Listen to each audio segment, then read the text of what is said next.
Data wa twese wo mwijuru, Mana mushobora vyose, Mana ukomeye kandi uhambaye, kandi uvuga bikaba, uteka bigakomera, urema ibitariho bikabashaga no kubaho. Ndasenga mwene data ugiye kumva ijambo ryawe, reka rimwubake kandi rimukomeze, ko rimusanze ntaba ariko rimusiga, ariko rizana impinduka mu buzima bwe no kwimwerekeye byose, mu izina ry'umwami wacu Yesu Kristo, amen. Turabaramukije mwese bakunze ibikiganiro, haracariho ibyizigiro, amahoro y'Imana nakomeze kubana namwe.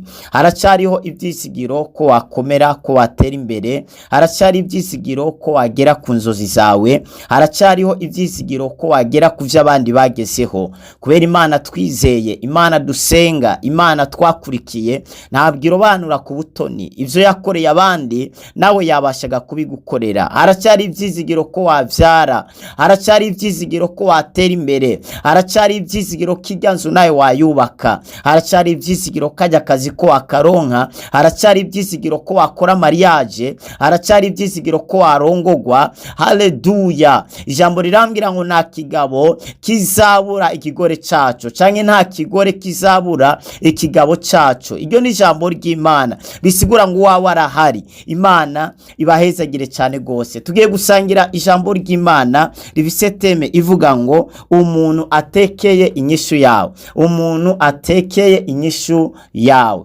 Urahura n'umuntu atekeye inyishu yawe. Urahura n'umuntu atekeye ivyerekeye ubuzima bwawe. Reka dusome Yesaya ibice 46 murongo waho wa 11. Haravuga ngo nzohamagara igisiga cyaromoye kive iburasirazuba, nico muntu afise imigabo yanje ava mu gihugu cya kure. Narabivuze no kubishitsa nzobishitsa, narabigabiye no kubikora zobikora. Imana ihabwa icubahiro. Umuntu atekeye inyishu yawe. Igihe cyose Imana igomba gukora ikintu mw'isi yakoreshaga umuntu, ndetse na Satani igihe cyose yagombaga gukora ikintu mw'isi nawe akoresha abantu. Imana idutabare cyane. Igihe cyose Imana igomba gukora ikintu hano mw'isi, Imana yamirondera umuntu ikoresha ico kintu. Birivuga ngo ntacyo izakora itibiye akabanga abasabyi bayo. Imana nishobora gukora ikintu hano mw'isi idaciye ku muntu runaka. Hari ibintu bigomba gukora ku buzima bwawe, ariko ikamanza kubivuga, ikamanza kuza mukagira karenyo, akanama, igakubwira ibintu giye gukora, hanyuma uvyemeye mugakorana. Wavyanka nimukorane nayo. Na Satani nawe nuko nyene nawe akora. Nawe nyene ashaka gukora ikintu hano mw'isi, nawe ategereza kuronka inzira yitwa umuntu anyuramwo kugira ngo abashe gushitsa umugambi we hano kw'isi. Imana nayo irondera umuntu icamo nk'inzira kugira ngo ibashe gushitsa umugambi wayo hano mw'isi. Haleluya. None kubera iki bimeze bityo? Nuko Imana ya isi, Imana yayihaye abantu. Iyi si tubayeho birivuga ngo Imana yayihaye abantu.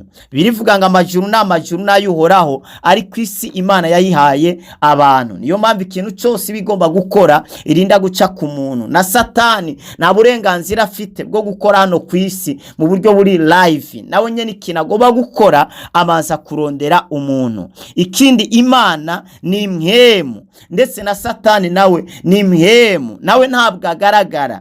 Ariko rero iyo bari hano ku isi bariko baragendagenda, ntabwo baboneka, ntabwo bagaragara, mbere n'ibikorwa bakora ntivyaboneka. Ariko kubera ari mpemu, zifite ubushobozi. Imana ifite ubushobozi bwo kwinjira mu muntu ikamukoresha. Na Satani arafite ububasha bwo kwinjira mu muntu akamukoresha. Urashobora guhura n'Imana mu muntu, urashobora guhura na Satani mu muntu, urashobora guhura n'umuntu akagukorera iciza ukavuga ati vy'ukuri nabonye Imana muri uyu muntu. Urashobora guhura n'umuntu akagukorera ikibi giteye isoni ujye uvuga ati nukuri ni umuntu nahuye nawe, oya si umuntu ahubwo ni Satani nahuye nawe muri urya muntu. Ibintu vyose rero Imana yararangije kubirema. Ako nakandi kantu kwiriye kumenya, ibintu vyose Imana yararangije kubirema, nta bindi bishasha Imana iriko irarema. Nuyisaba inzu, Imana ntabwo izayirema bushasha. Inzu irahari, amatafari, ibikoresho byose wakora mw'ico kintu ukeneye, Imana yarahejeje kurema. Imana ihabwa icubahiro. Abantu ico dukora ni iki? Duha iforoma ivyo Imana yaremye, tubiha iforoma ihwanye n'ivyo twebwe dushaka, ariko Imana yo yararangije kurema. Kandi ibintu byose Imana yabishize mu bantu. Ibintu byose ukeneye, ibintu byose dushaka, Imana yabisize mu bantu. Wavyawe n'umuntu, wakiriwe n'umuntu ubwa mbere, wambiswe n'umuntu, haleluya, wigishijwe n'umuntu, ivyo uzi byose n'umuntu yabikwigishije. Nunapfa uzahambwa n'umuntu. Ntuvuge ngo rero jewe nta muntu nkeneye. Hari umuntu avuga ngo nta muntu nkeneye. Nubwo ufite amafaranga angana gute, uracakeneye umuntu.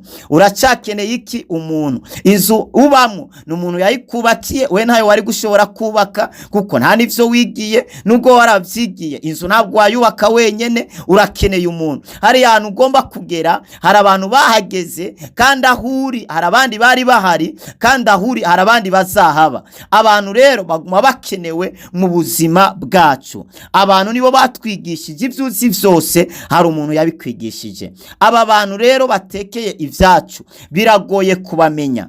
Niyo mpamvu ukwiriye kubona neza, kubana neza n'abantu bose. Ndasubiyemo, aba bantu batekeye inyishu zacu, aba bantu Imana yasizemwo ubutabazi bwacu, biragoye kubamenya. Biragoye kumenya ngo uno muntu Imana yoba yamuzanye ku nzira yanje y'igisubizo. Kubera rero bimeze uko, ni vyiza rero kubana n'abantu neza, abantu bose ubane nabo neza, kubera ntuzi utekeye inyishu yawe. Imana ibwira Yeremiya ngo utaraba urusoro mu nda ya nyoko, naye naragutoranije, naye naragushizeho kugira ngo uzabe uvugishwa nanje. Abefeso 2:10 ngo hari imirimo myiza Imana yaduteguriye kuva kera kugira ngo tubashe kuyigenderamo. Imana ihabwa icubahiro. Abirekeye kutubwira ngo hari igisiga caromoye, ngo niwe muntu atekeye inyishu zanje, ngo niwe muntu atekeye imigambi yanje ku bana banje, ku bantu banje. Imana idutabare cyane. Hari umuntu atekeye inyishu yawe, agereranywa n'igisiga. Niyo mpamvu Elisa birivuga ngo Imana imurungika kumufakazi, imurungika kumufakazi yari yaragisene, yarafise amadeni. Biravuga kandi Eliya Imana imurungika kumufakazi, nawe yaragisene, nawe yari yarapfushije umugabo, nawe yarafise agafuka, nyuma yarazi ko agiye kukarya hanyuma apfe. Urakeneye umuntu kugira ngo bashe kugera ku vyo Imana yateguye kugeraho. Girira neza abantu bose, uko nuzi ibizaba, ibyo uzimbura, ntuzi uza kubera inyishu. Niyo mpamvu ukwiriye kugirira neza abantu bose, ubaha abantu bose, abuzi n'abutazi, icisha bugufi, reka kwishira hejuru. Abo haleluya, aho turi hari abandi, naho tuzagera hari abandi bahadutaze kuhagera. Umuntu atekeye inyishu yawe si wewe umurondera, ahubwo ni Imana imuzana ku nzira yawe. Umuntu atekeye inyishu yawe ntabwo ari wo murondera, ahubwo ni Imana imuzana ku nzira yawe. Gusa Satani hari abantu yugara amaso ntibashobore kubona abo bantu batekeye inyishu zabo. Hari abantu Satani yugara amaso ntibashobore kubona abantu batekeye inyishu zabo. Bible ivuga ko mu gihe ca Eliya hari abafakazi benshi, ariko Eliya arungikwa ku mufakazi umwe. Nikoro mufakazi niwe yari afite kwizera ko gushobora kurekura agafuka nyuma asigaranye kugira ngo yitege iyindi fu nyinshi cyane. Yarungiswe Elisa, nawe yarungiswe, Imana ishimwe cyane. Ni Eliya yarungiswe kuri uwo mufakazi, ariko kandi Elisa nawe Imana ishimwe cyane. Birivuga ngo mu gihe ciwe hari abanyamibembe benshi, ngariko ntibashoboye gukira bose, ariko hakize umunyamibembe umwe. Uwo munyamibembe umwe yitwaga Naamani, niwe yarondeye Elisa kugira ngo abashe kumukiza ubugwayi bwari bumuriho. Ntahandi hantu batwereka ko abandi bantu banyamibembe bo baragiye kurondera Elisa kugira ngo abakize imibembe yabo. Ntabwo bigeze baja kurondera Elisa kubera Satani yari yugaye amaso yabo. abereka yuko ari umuntu asanzwe. Niyo mpamvu birivuga ngo Yesu iwabo nta bitangaza bikomeye yakoreye, ngo kubera abiwabo ntibamwemeraga nk'umuhanuzi w'Imana, ntibamwemeraga nk'Imana, ntibamwemeraga nk'umwami. Kugeza n'uno munsi muri Isirayeli hari abantu batemera Yesu, batemera ko yaje. Imana idutabare cyane. Ibi rero bitwereka ko hashobora kuba umuntu afite inyishu yawe ariko ntushobore kumubona. Niyo mpamvu ngiye gusengera ubuzima bwawe kugira ngo Imana yugurure amaso yawe, kugira ngo ubashe kubona umuntu atekeye inyishu yawe. Niyo mpamvu hari abantu benshi bubakanye n'abantu batari bo, hari abakobwa benshi bahuye n'abasore batari bo, bahuye n'abagabo batari bo, bangiza imibiri yabo, bamwe babateza ibidwara runaka, ama infection, amasida n'ibindi bigwara. Kubera iki? Wahuye n'abantu batari bo, wahuye n'umuntu atari we, wahuye n'umuntu agutwaza inda birangira kwiyakanye, wahuye n'umuntu murabyarana birangira kwiyakanye, birangira gutaye. Ni kubera iki? Wahuye n'abantu batari bo, wahuye n'umuntu agutwara utwawe, wahuye n'umuntu akwiba amafaranga wari ufite, wahuye n'umuntu akunyaga itongo ryawe, wahuye n'umuntu akwinjiza mu gasho, akwinjiza mimba. No musi umuruho ufise hari umuntu yawuguteje. Hari abantu twahuye nabo badusigira ibikomere runaka, hari abantu twahuye nabo batwambura ivyacu. Reka Imana yo mwijuru isubire kurestora ubuzima bwawe, iguhuze n'abantu bazima kugira ngo barestore ubuzima bwawe. Imana iguhuze n'umuntu muzima kugira ngo yirure ubuzima bwawe. Ahari umubabaro ahashira umunezero, ahari agahinda, ahari amarira, ahari amaborogo ahashira ukuvyina. Ndagusengeye Imana izana uwo muntu avuye mu gihugu ca kure, avuye hirya no hakuno. Birashoboka ko umuntu wagendana nawe utazi ko ari inyishu yawe, kubera ko Satani aba yarugaye amaso yawe.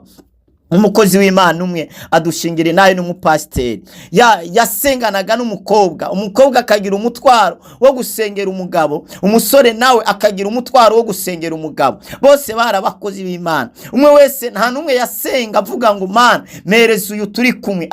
Bose bari bafite abandi bariko barabona, kugeza igihe Imana yuguruye amaso umwe imubwira ati burya igisubizo cawe ntabwo kiri kure yawe, ni kinyene kiri hano hafi yawe. Bagiye imisozi itandukanye basengera ibijanye n'ingo zo kubaka, ariko batazi yuko uwo ariko arasengera nuwo nyene biri kumwe. Birashoboka uzatuma ugera ku iterambere nuwo nyene muri kumwe. Bishoboka ko ari ubusuzugura, bishoboka ko no musi atacarageraho, ariko bigashoboka ko ejo azakigeraho akazakubera inyishu. Ubaha abantu bose kubera itunga nirihoraho, icubahiro nigihoraho, ubusuzuguru no munsi atazwi, bishoboka kejo azaba ari rurangiranwa.